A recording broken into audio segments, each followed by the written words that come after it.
So we're going to just go over really quickly that first page. You have the supply chain one on the top, and this goes along with a lot of the market analysis we've been doing about our customers, about our vendors. So very generally, vendors are people we buy from, right? To make our business work. And customers are people we sell to. But we also have to think of who actually uses the product or service that we provide. And sometimes they're not the same.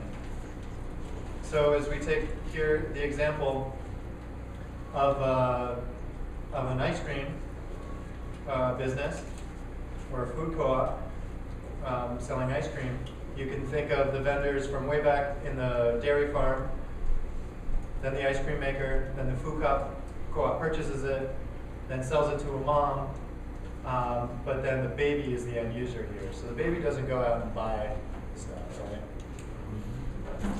And if you take the example down below, the mom is the one that buys it and eats it. So, but if the ice cream maker, say, is the co-op in this scenario, then the food co-op is the customer, and the mom is the end user. So let's do an example with the energy efficiency business, for example. So who are some of the vendors for that?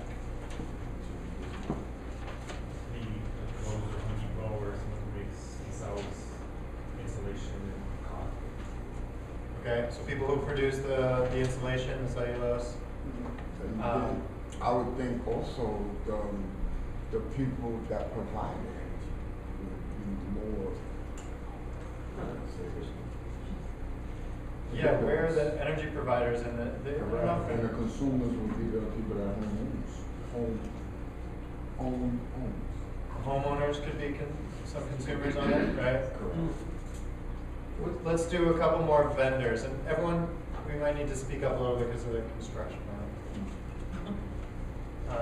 Vendors, any other vendors? Well, someone who sells gas for the truck. Yeah. Without that, there would be no transportation. Someone who sells the truck. And the equipment. Equipment vendors. Yeah. The product, the cellulose they blow in, all those are vendors, right? And then the co-op is the group doing the installation, right, in this case?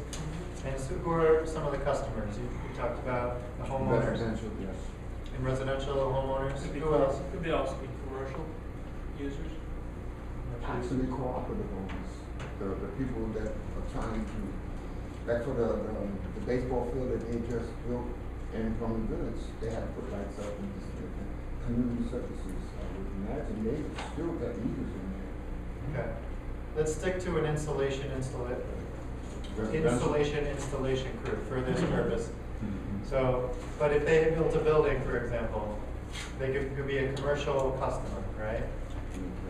That's a good example. Then who's the end user if they have a building around that baseball field? Is it the people who built the building? Or the end users? The residents, right, who actually use the building? I have a question. Yep. In this supply chain, for the weatherization crew, where would mass save appear for the program or CSG, whatever whoever. They're they're like overseers. They establish the guidelines for how it's done. But I'm not sure that they really. They're like the FDA. Well, yeah, I mean they're like over and above that, but Okay, so they're regulators. regulars, yeah. They're not you know, part of the supply chain, right? No, but what's interesting is his point about the energy supplier comes in that the end user is probably also the user of the energy, but the energy supplier benefits from the weatherization because that's why they're sponsoring a lot of the work that Mass Save, they pay for Mass Save utilities. That's how it's funded. Well, actually, you pay for it on your energy bill. Right. But I mean, it comes from the utility, okay? So, so they benefit from weatherization because they don't have to increase the number of power plants or, you know, to supply extra. They want you to save within a certain extent. If we stop using. On that note, the regulators, I would imagine, would be the conservationists, the ones that say, no, you gotta, how can I say, solar panels, don't cut down so much forest or regulate the environment. Those would be the regulators, the ones that's making their noise and their voice heard. Right. Those would be the regulators, I would imagine, because Yeah. they're sick and tired of paying exorbitant prices, and who's gonna, because they ain't got no cap if nobody can speak out. So the utilities, the government have an impact on the co-ops, on the customers, on the vendors, and that's important to know. But what's really important to know about the supply chain, of course, where to have a good relationship with vendors, and if possible, can you source from the co-op economy, right? Can you buy from a co-op ice cream maker, for example, if you're the food co-op selling so those are things to take into account. But for building our business, what's most important is understanding your customers, right? And to some extent your end users, and really knowing who those are, but knowing also to distinguish between who's actually buying it, making the decision to buy the service or product, and then who's actually going to be using it. Supplying the So, supply.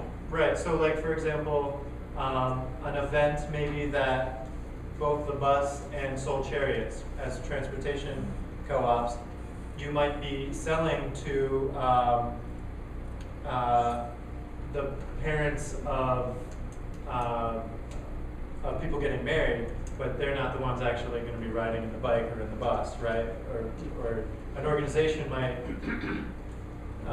be the customer and hire How would you promote the something Green like that? Drive, but then it's actually the organization's youth that are riding in the bus. So you got to think of the both and distinguish. How would you promote something like that? I mean, what area of service, area of public would you target? So that's our next activity, and we should probably move on to that, thinking about those customers and what do we need to know about them to be able to market to them.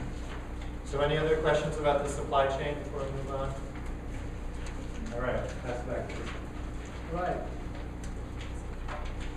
So what we're going to be doing is a little exercise around identifying who your market is, who you're trying to sell to, and what kind of questions you guys should be asking about your customers and about your product and about the way that you're marketing to the people that you're trying to get to buy your product. So what I'm going to do is we're going to break you up into pairs. I want you to each find someone that's not in your co-op. Let's see, what's the best way to do this? Can you guys find your own people? Small enough group? Right. So each finds someone that's not in your co-op, and what I want you to do with that is I want you to take turns. First, the person who has longer hair will go first. And that person is going to give a quick explanation of one, they're going to do two things. One, they're going to explain what their product is. And two, they're going to explain who their customer is. In other words, who's their market. Who are they trying to get to buy their product? And then the other person is to ask as many questions as possible. Ask questions about the product. What wasn't clear about the product? Ask questions about the customer. If something wasn't specific enough about who they're actually trying to get to buy, or in what circumstances they would buy, asking questions around, for example, like what's their income range, what demographics are they a part of, that kind of thing. I think depending on, like you said, the specific product you're trying to move. Right.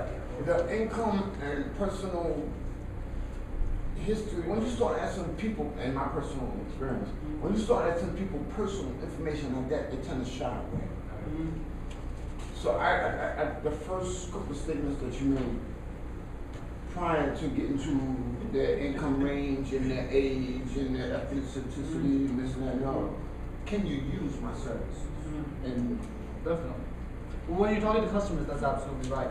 But it's when you get into income and that person, that's too, like, Right. whoa, because then they start getting like, Right. whoa. Well, I think the point is that you have to be thinking about more things you want to know about people than things that you ask. But that's more like a survey kind of thing, I would think. I mean, after you get your product out on the market, then you want to send out some flyers or something like that Right. to your present So customers. what we're making is not necessarily a list of questions that you're going to ask all your customers, but a list of things that you want to know and want to be thinking about. That's a very good point. Yes. All right.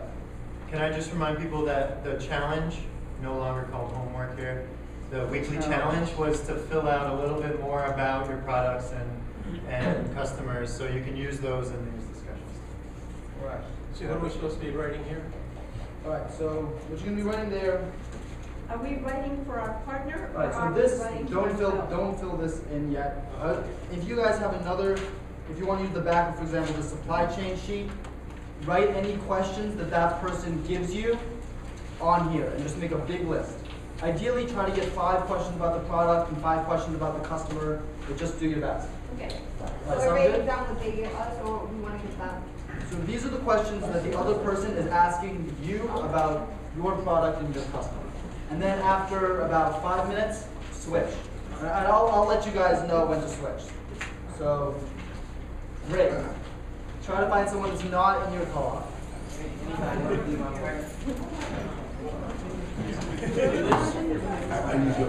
Hey,